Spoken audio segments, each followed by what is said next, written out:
மஞ்சள் மஞ்சள் பொதுவா நல்ல காரியங்கள் ஸ்டார்ட் பண்றதுக்கு முன்னாடி இந்த மஞ்சள் எடுத்து வச்சு தான் ஸ்டார்ட் பண்ணுவாங்க. நம்ம வீட்டில் கூட நம்ம அம்மா அக்கா தங்கைகள் நமக்காக நாம நல்லா இருக்கணும்ன்றதுக்காக மஞ்சள் புடவை கட்டிக்கிட்டு தான் வேண்டிக்குவாங்க. அப்படி அந்த மஞ்சள்னாலே ஒரு தனி வைப்பு தாங்க. நம்ம கொடியில கூட அந்த வைப்ரண்டான அந்த எனர்ஜெட்டிக்கான அந்த மஞ்சள் இருக்குமே, அந்த மாதிரி மங்களகரமான மஞ்சள் விளையிற பூமி தான் இந்த ஈரோடு பூமி.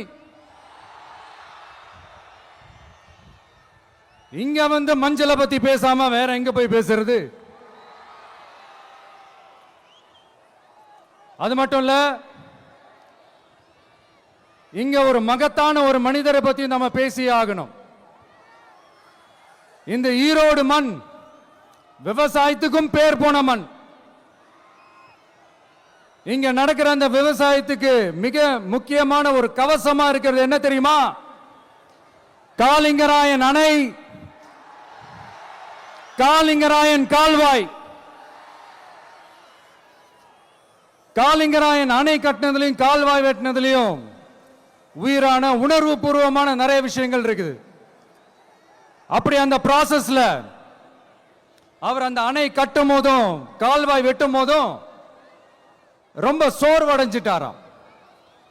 அப்ப அவங்க அம்மா அதை பார்த்துட்டு சொன்னாங்களாம், மகனே காளிங்கா, தயிர் வித்த காசு தாழ்வாரம் வரைக்கும் இருக்குது, மோர் வித்த காசு முகுட வரைக்கும் இருக்குது, அதை எடுத்துக்கிட்டு போய் அணைய கட்டியா கால்வாய வெட்டியான்னு சொல்லி தைரியம் கொடுத்தாங்களாம். பெத்த அம்மா கொடுக்கிற அந்த தைரியம் இருக்கு பாருங்க, அதை தாண்டி வேற எதுவுமே கிடையாதுங்க. ஒரு மனுஷனால எதையும் சாதிச்சு காட்ட முடியும். அப்படி ஒரு தைரியத்தை தான் இப்ப நீங்க என்னுடைய அம்மா அக்கா தங்கைகள் நண்பா நண்பிகள் தோழர்கள் எல்லாரும் எனக்கு கொடுத்திருக்கிறீங்க. அதே தைரியத்தை, அதே துணையா என் கூட நிக்கிறீங்க. இதை எப்படி நம்ம பிரிச்சு விடலாம்? இதை எப்படி நம்ம கெடுக்கலாம்? என்னெல்லாம் அவதூறுகள் நம்ம விஜய் மேல சொல்லி மக்களை நம்ப வைக்கலாம்? என்னெல்லாம் சூழ்ச்சிகள் நம்ம விஜய் மேல பண்ணி மக்களை நம்ப வைக்கலாம்? இப்படி சூழ்ச்சிகளை மட்டுமே நம்பி பொழப்ப நடத்துற சில சூழ்ச்சிக்கார கூட்டங்கள் இதை தொடர்ந்து செஞ்சுக்கிட்டு தான் இருக்கு. ஆனா அவங்களுக்கு தெரியாது, இது இன்னைக்கு நேத்து வந்த உறவு இல்ல. கிட்டத்தட்ட 30-33 வருஷத்துக்கு மேல இருக்கிற உறவு. ஏன் நான் சினிமாவுக்கு வந்தப்போ எனக்கு வயசு 10, அப்பல இருந்தே இந்த உறவு ஸ்டார்ட் ஆகி போயிட்டு இருக்குன்னு அவங்களுக்கு தெரியாம போச்சு. அதனால என்ன பண்ணாலும், நீங்க என்ன ட்ரை பண்ணாலும், எல்லாத்தையும் விட்டுட்டு மக்களுக்காக வந்திருக்கிற இந்த விஜய மக்கள் ஒரு நாளும் கைவிட மாட்டாங்க. மக்கள் கூடவே நிக்கிறாங்க, கூடவே நிப்பாங்கன்னு அவங்களுக்கு தெரியாம போச்சு. என்னப்பா நிப்பீங்கல்ல? உங்களை நம்பிதாப்பா வந்திருக்கிறேன். அதான் இந்த சத்தம் தாங்க வாழ்நாள் பூரா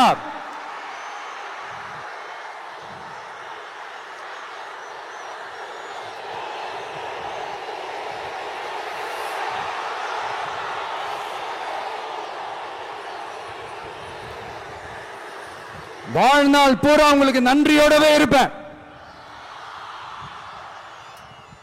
இப்போ நம்ம காளிங்கராயன் அவர்கள் அணையை கட்டுறதுக்காக பவானிக்கு போய் பார்க்கும்போது ஒரு இடத்துல ஒரு பாம்பு வந்து உட்கார்ந்துச்சான், படுத்துச்சான். அது படுத்த இடத்துல தான் அவர் அணையை கட்ட ஸ்டார்ட் பண்ணாராம். அப்புறம் அந்த பாம்பு வளைஞ்சி நெளிஞ்சி போற இடத்துலலாம் கால்வாயை வெட்டினார்னு சொல்லி சில வாய்மொழி கதைகள்லாம் சொன்னாங்க. தண்ணியை சேமிச்சு வச்சு குடிக்கிறதுக்கும் விவசாயத்துக்கும். தம்பி கீழே இறங்கு, தம்பி கீழே இறங்குப்பா, ப்ளீஸ் கீழே இறங்குப்பா.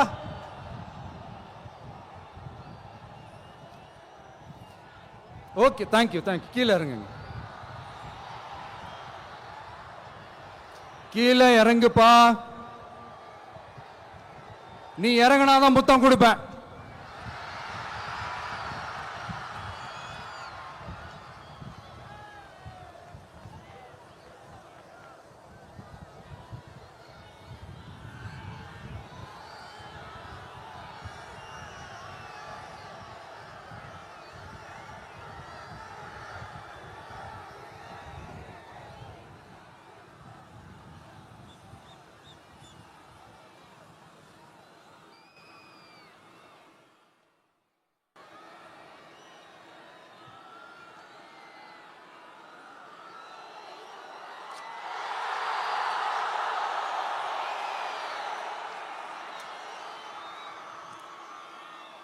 இப்படி தண்ணியை சேமிச்சு வச்சு குடிக்கிறதுக்கும் விவசாயத்துக்கும் வழி வகுக்கிறது எவ்வளவு பெரிய ஒரு நல்ல விஷயம்.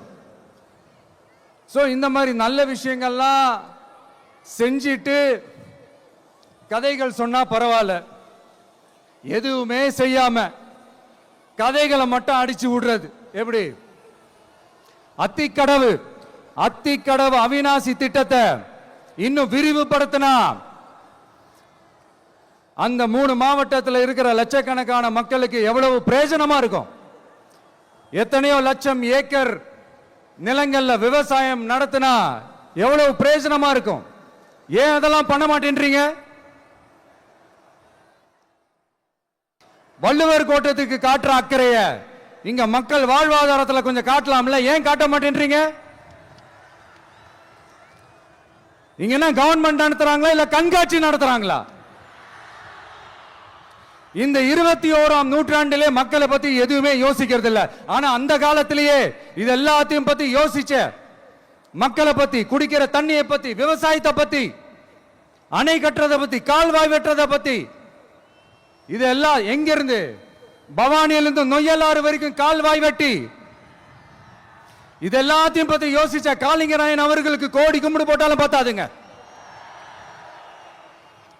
இப்படி அந்த காலத்துல இருந்த ஒரு ஹீரோவை பத்தி பேசிட்டு இந்த காலத்துல, அதாவது 1920th செஞ்சுரியில இருந்த ஒரு ஹீரோவையும் பத்தி நம்ம பேசி ஆகணும்ல. ஒருத்தர் இலகிய மனம் கொண்ட ஹீரோனா இன்னொருத்தர் இரும்பு மாதிரி அயன் மேன் தான். எஸ், நம்ம ஈரோடு கடப்பாறை தான்.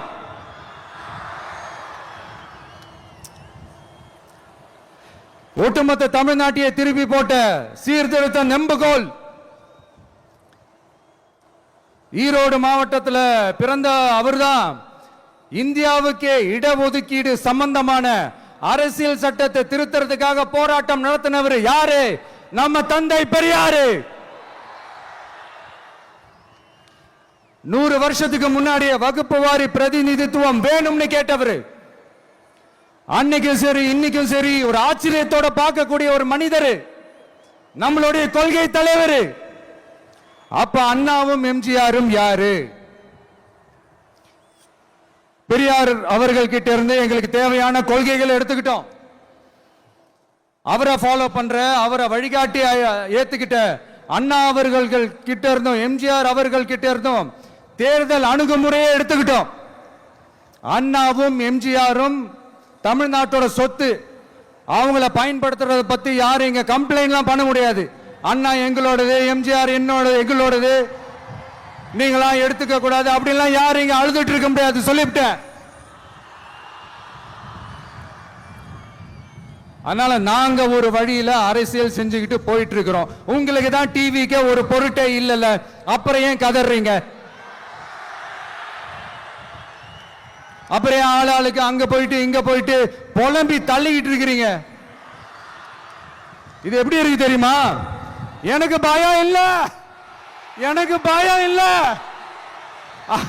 அப்படின்னு சத்தமா சவுண்ட் விட்டுக்கிட்டே சத்தமா பாட்டு பாடிக்கிட்டே இந்த நடுங்கிக்கிட்டே சின்ன பசங்க நடந்து போவாங்க. அந்த மாதிரி இருக்கு.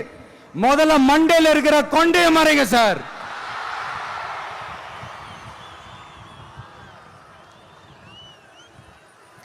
சும்மா மாறு வேஷத்துல மறு வச்சுக்கிட்டு மீடியா ஆளு ரேடியோ ஆளுன்னு இவங்க ஆளுங்களே மாத்தி மாத்தி அனுப்பிக்கிட்டு இதெல்லாம் என்ன மக்களுக்கு தெரியாதுன்னு நினைச்சிட்டு இருக்கீங்களா? மக்கள் எல்லாத்தையும் உன்னிப்பா கவனிச்சிட்டு இருக்காங்க. அதனாலதான் சொல்றேன், உங்களுக்கு நீங்க கொள்ளையடிச்சு வச்சிருக்கிற காசு தான் துணை. ஆனா எனக்கு என் மேல எல்லையில்லா பாசம் வச்சிருக்கிற இந்த மாசு தான் துணை.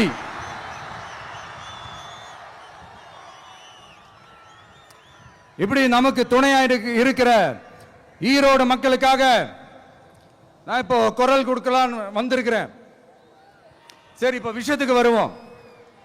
பெரியார் அவர்கள் கிட்ட இருந்த அந்த செல்வாக்கையும் அந்த பதவிகளையும் அந்த பவரையும் வச்சுக்கிட்டு அவர் என்ன சொன்னார் தெரியுமா? இவ்வளவு செல்வாக்கு, இவ்வளவு பதவிகள், இவ்வளவு பவர் இருந்தோம் நான் ஒரு 5 பைசா காசு சம்பாதிச்சிருப்பேனா? எனக்கோ இல்ல என் குடும்பத்துக்கோ பட்டங்கள் வேணும், பதவி வேணும்னு ஏதாவது கேட்டிருப்பேனா? இல்ல ஏதாவது லாபம் பார்த்திருப்பேனா? இல்ல எதுக்காவது ஆசைப்பட்டிருப்பேனா? ஆனா அவர் பேரை சொல்லிக்கிட்டு அவருடைய கொள்கையை ஃபாலோ பண்றதா சொல்லிக்கிட்டு இப்ப ஆட்சியில இருக்கிறவங்க என்னெல்லாம் செய்யறாங்கன்னு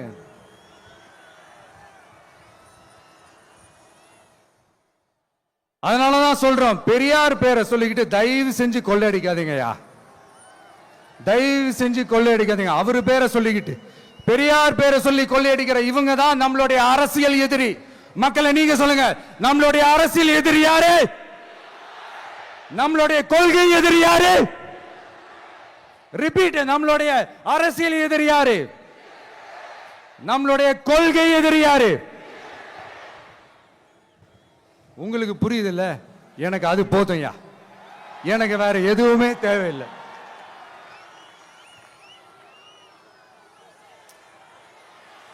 அதனாலதான்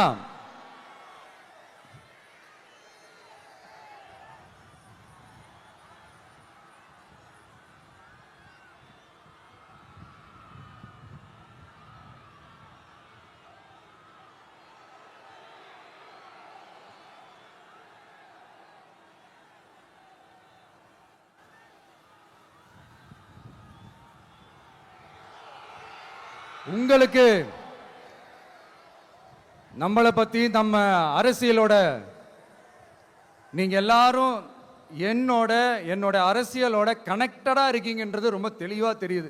அதனால எனக்கு அது போதும். அதனாலதான் எதிரிகள் யாருன்னு சொல்லிட்டு களத்துக்கு வந்திருக்கிறோம். அதனால அவங்கள மட்டும் தான் எதிர்ப்போம். அதுவும் அந்த எதிரிகள் யாரு இப்போ இங்க 2026 சட்டமன்ற தேர்தலில் களத்தில் இருக்கிறாங்களோ அவங்கள மட்டும் தான் எதிர்ப்போம். சும்மா களத்திலே இல்லாதவங்களையும், களத்துக்கும் அவங்களுக்கும் சம்பந்தமே இல்லாதவங்களையும் எதிர்க்கிற ஐடியாலாம் இல்ல பாஸ். நீங்க கேட்கிறீங்கன்றதுக்காக எதிர்த்துட்டு இருக்க முடியாது பாஸ். எங்களுக்கு நிறைய வேலை இருக்குது.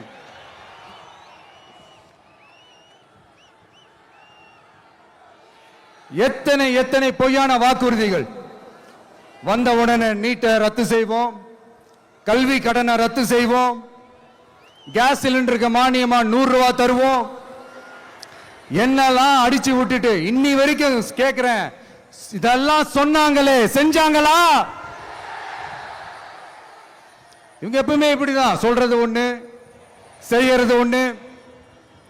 திமுகவும் பிரச்சனைகளும் ஃபெவிகால் போட்டு ஓட்டின ஃப்ரெண்ட்ஸ் மாதிரி ஒன்னிலிருந்து ஒன்னை பிரிக்கவே முடியாது.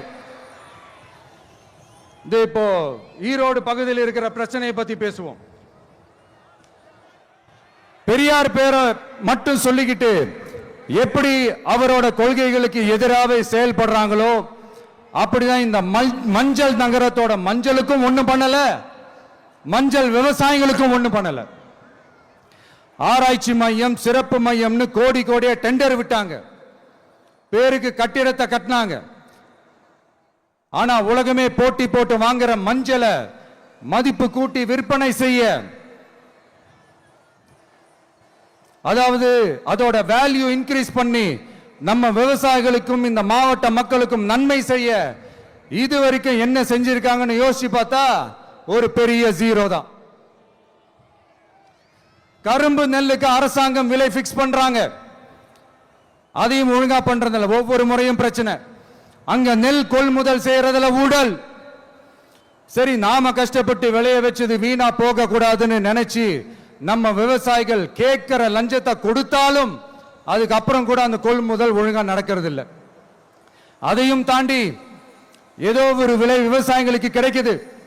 அப்படிலாம் இல்லாம ஒழுங்கா நேர்மையா நம்ம மஞ்சளுக்கும் நியாயமான விலை பிக்ஸ் பண்ணி தரமான விதைகளை கொடுத்தா என்ன குறைஞ்சா போயிடுவாங்க? இதெல்லாம் யோசிக்கிறதுக்கு அவங்களுக்கு நேரமே இல்லை. 24x7 அவங்களோட யோசனை என்ன தெரியுமா? இந்த விஜயை எப்படி முடக்கலாம், தமிழக வெற்றி கழகத்தை எப்படியெல்லாம் முடக்கலாம், அப்படிதான் அவங்களுடைய சிந்தனையே 24x7. எத்தனையோ வருஷத்துக்கு முன்னாடி நம்ம காளிங்கராயர் நதிகளின் இணைப்புக்கு முன்னோடியா இருந்தார். பவானி ஆத்துல வர அதிகமான தண்ணி அணை கட்டி தேக்கி தண்ணீர் வறட்சியான பகுதிகளுக்கு அனுப்பினாரு. ஆனா இன்னைக்கு இவ்வளவு நவீன வசதிகள் இருந்தோம், இவ்வளவு சயின்ஸ் வளர்ச்சிகள் இருந்தோம், இவ்வளவு டெக்னாலஜி வளர்ச்சிகள் இருந்தோம், அவங்க வாக்குறுதியில் ஒன்று கொடுத்தாங்கல்ல, பவானி நொய்யலாறு அமராவதி 6 இணைப்பு திட்டத்துக்கு ஒரு துரும்ப கூட கிள்ளி போடல. வாக்குறுதி நம்பர் 103 சொன்னாங்களே, செஞ்சாங்களா? சரி, இதாவது ஒரு பெரிய ப்ராஜெக்ட் வைங்க. ஆறுகளை சுத்தப்படுத்த பல ஆயிரம் கோடி நிதி ஒதுக்குவோம், தமிழ்நாட்டில் உள்ள ஆறுகளை சுத்தப்படுத்துவோம்னு சொன்னாங்களே, செஞ்சாங்களா? ஆனா ஆத்து மணலை கொள்ளையடிக்கிறதுல மட்டும் வேலையை கரெக்டா செய்வாங்க.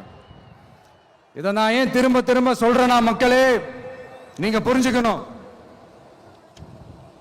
கொஞ்சம் மசந்தா மற்ற மாவட்டங்கள்ல மணல் காணாம போன மாதிரி, மலைகள் காணாம போன மாதிரி, நம்ம மாவட்டத்தில் தனி வளத்தை கொடுத்த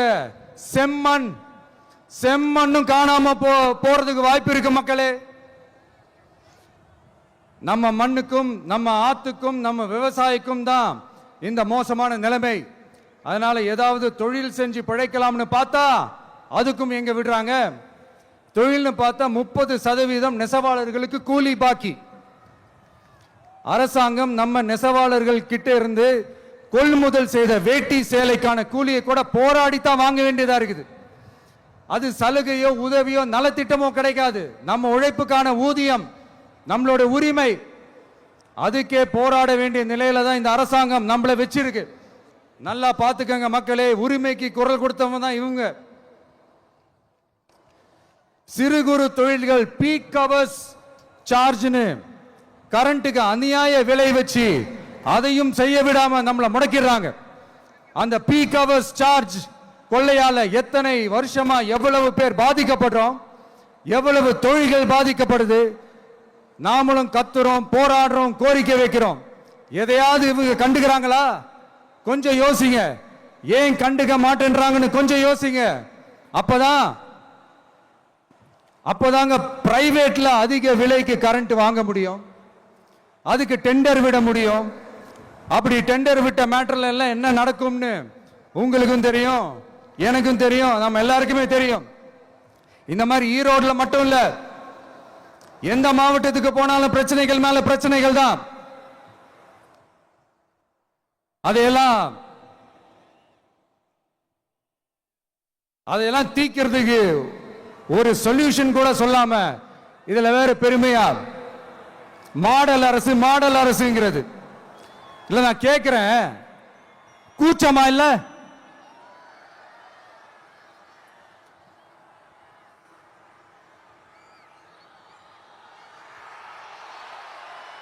இதெல்லாம் கேட்டா அப்படியே நம்ம பக்கம் யூட்டர்ன் அடிச்சு வந்துருவாங்க.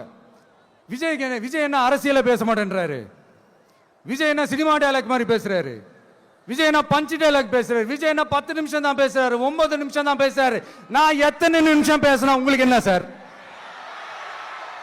நான் எப்படி பேசினா உங்களுக்கு என்ன சார்?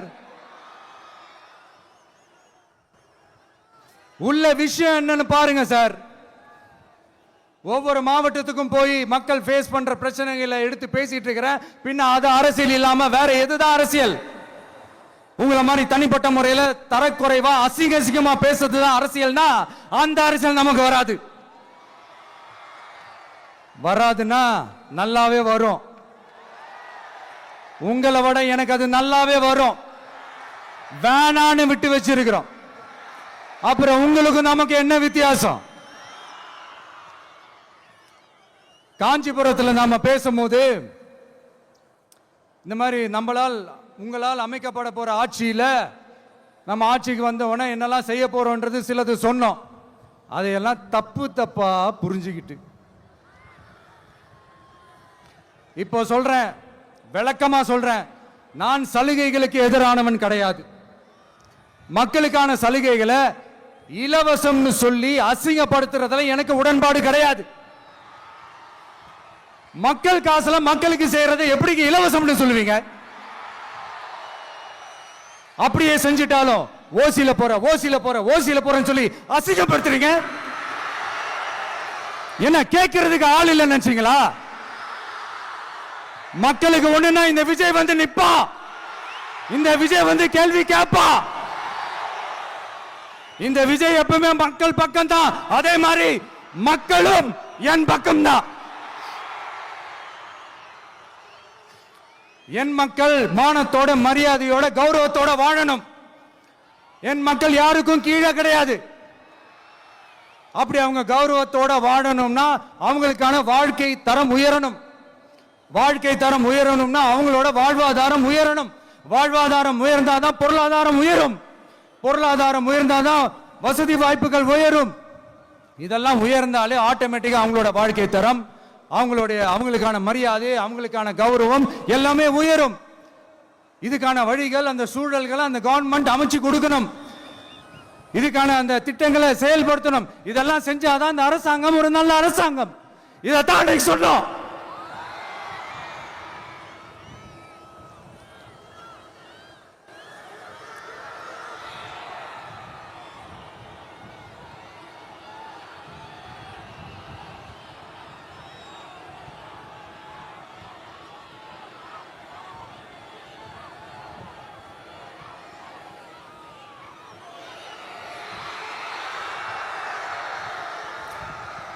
இதைத்தான் இன்னைக்கு சொன்னோம். உடனே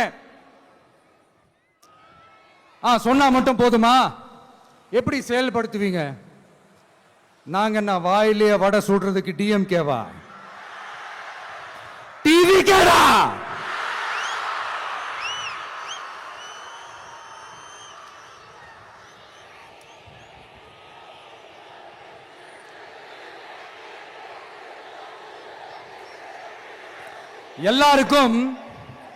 எல்லாருக்கும் நிரந்தரமான ஒரு வீடு இருக்கணும்னு சொன்னோம். உடனே எங்க ஆட்சியிலே நாங்க எல்லாரும் வீடு கட்டி கொடுத்துட்டோமே அப்படிங்கிறது இல்ல. நான் கேட்கிறேன், இங்க உங்களை தான் கேட்கிறேன், இங்க வாடகைக்கு இருக்கிறவங்களே இங்க யாரும் இல்லையா? எல்லாருக்கும் சொந்தமா வீடு கட்டி கொடுத்துட்டாங்களா? அடுத்து வீட்டில் இருக்கிற ஒவ்வொருத்தரும் மினிமம் டிகிரி படிச்சிருக்கணும் அப்படின்னு சொன்னோம். உடனே எங்க ஆட்சியிலே எல்லாரும் டிகிரி படிச்சு முடிச்சிட்டாங்களே அப்படிங்கிற மாதிரி சொல்றது அது உண்மைனா? ஸ்கூல் லெவல்லையே டிராப் அவுட்ஸ் அதிகமானது யாரோட ஆட்சியிலங்க?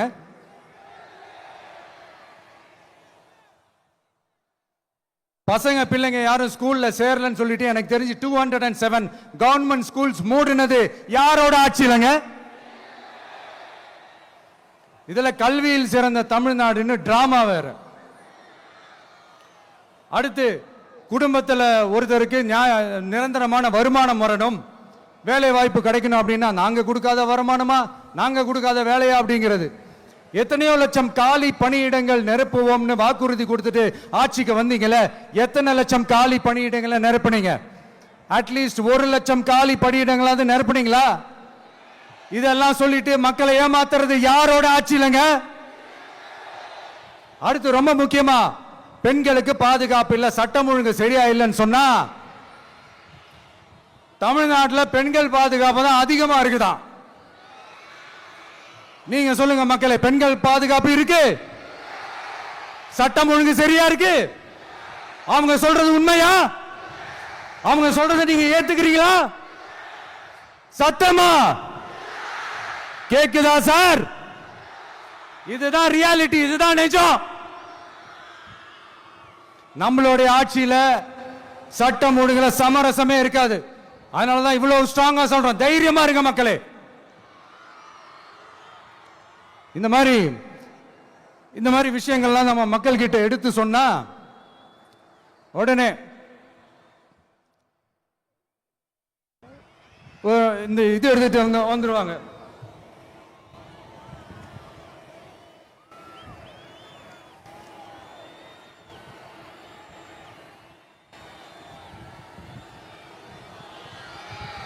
இந்த மாதிரி இதெல்லாம் என்னென்ன செய்ய போறோன்றது சிலதெல்லாம் காஞ்சிபுரத்தில் சொன்ன மாதிரி சொன்னா எல்லாத்தையும் தப்பா திருச்சி பேசிக்கிட்டு அவதூறு பரப்பிக்கிட்டு. நான் கூட யோசிப்பேன், எம்ஜிஆர் அவர்களும் மேடம் ஜெயலலிதா மேடம் அவங்களும் ஒரே வார்த்தையில சொல்லி இந்த திமுகவை காலி பண்ணாங்கல்ல. நான் கூட யோசிப்பேன், ஏன் இவ்வளவு ஹார்ஷா பேசுறாங்க, ஏன் இவ்வளவு ஹார்ஷா அவங்கள திட்டுறாங்கன்னு யோசிச்சது உண்டு. இப்பதானே புரியுது. அவங்க ரெண்டு பேரும் சொன்னதை இப்ப நானும் ரிப்பீட் பண்றேன். திமுக ஒரு தீய சக்தி, திமுக ஒரு தீய சக்தி, திமுக ஒரு தீய சக்தி, திமுக ஒரு தீய சக்தி, தீய சக்தி, தீய சக்தி, தீய சக்தி. என் நெஞ்சில் குடியிருக்கும் ஈரோடு மக்களே,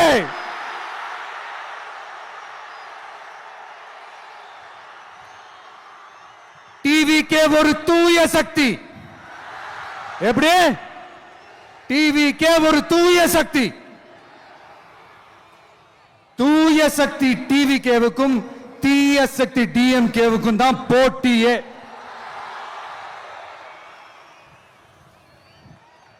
என்ன முடக்கலாம்னு நினைக்கிறீங்க, ஆனா இந்த சத்தத்தை ஒரு நாள் உங்களால முடக்க முடியாது. மக்கள் விரோத திமுக அரசை வீழ்த்த மக்கள் சக்தியான நம்மளால மட்டும்தான் முடியும். அண்ணன் செங்கோட்டையன் அண்ணன் அவர்கள் நம்ம கூட வந்து சேர்ந்தது நமக்கு ஒரு மிகப்பெரிய ஒரு பலம். அந்த மாதிரி செங்கோட்டையன் அண்ணன் அவர்கள் மாதிரி இன்னும் நிறைய பேர் வந்து சேர இருக்கிறாங்க. அவங்க எல்லாருக்குமே அந்த உரிய அங்கீகாரத்தை கொடுப்போம். அது மட்டும் இல்ல, அப்புறம் இன்னொரு விஷயம் சொல்ல மறந்துட்டேன். இப்ப ரீசெண்டா ஒரு இடத்துல நம்ம சிஎம் சார் அவர்கள் பேசும்போது சொன்னாங்க, என் கேரக்டரையே புரிஞ்சுக்க மாட்டேங்கிறேன். இது சினிமா டயலாக் இல்லையா? நான் ஏதாவது பேசினா சினிமா டயலாகா? சார் பேசினா அது சினிமா டயலாக் இல்லையா? சிலப்பதிகாரத்திலிருந்து எடுத்ததா அந்த லைன். என் கேரக்டரையே புரிஞ்சுக்க மாட்டேன்றது. உங்களை எப்படிதான் சார் புரிஞ்சுக்கிறது? எந்தெந்த விஷயத்துலலாம் சார் உங்க கேரக்டர் நாங்க புரிஞ்சுக்கிறது? அதையும் நீங்களே சொல்லிட்டீங்கன்னா கொஞ்சம் நல்லா இருக்கும் சார். சட்டம் ஒழுங்குல நாடே சந்தி சிரிக்குது, அதுலயா? பெண்கள் பாதுகாப்புல நாடே சந்தி சிரிக்குது, அதுலயா? பொய் வாக்குறுதிகளா கொடுத்து ஏமாத்தி ஆட்சிக்கு வந்தீங்களே, அதுலயா? எதுலதான் சார் உங்க கேரக்டர் நாங்க புரிஞ்சுக்கிறது? ஆனா ஒண்ணு, தமிழ்நாட்டில் ஆட்சி செய்யற நீங்களும் சரி, ஒன்றியத்தில் ஆட்சி செய்யறவங்களும் சரி, நீங்க ரெண்டு பேரும் முதல்ல என்னோட கேரக்டரை புரிஞ்சுக்கணும் சார். என்னோட கேரக்டர்னு சொன்னது நம்ம மக்களோட கேரக்டர். 2026 சட்டமன்ற தேர்தலோட அந்த கேரக்டரே கொஞ்சம் வேற மாதிரி சார். அத கொஞ்சம் தயவு செஞ்சு நீங்க புரிஞ்சுக்கணும் சார். புரிஞ்சுக்கலனா மக்களே உங்களுக்கு புரிய வைப்பாங்க சார். கான்பிடென்ட்டா இருங்க சார், நல்லதே நடக்கும் சார். வெற்றி நிச்சயம் சார். மீண்டும் சந்திக்கும் வரை நன்றி, வணக்கங்க சார். நண்பா, நண்பிகள், இங்க எல்லாம் பார்த்தோம், எல்லாம் நல்லபடியா நடந்தது. சேஃபா வந்துட்டு சேஃபா வீட்டுக்கு போயிடுங்க. எனக்கு எல்லாத்தையும் விட நீங்க தான் எனக்கு முக்கியம். தயவு செஞ்சு சேஃப்டியா போயிட்டு வாங்க. ஒரு ஈரோடு செல்ஃபி ஒன்று எடுப்போமா?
சென்ட் ஜோர்ஜ் கவுண்டையில் முதலமைச்சராக தலைவர் வருவதற்காக அண்ணன் செங்கோட்டையிலும்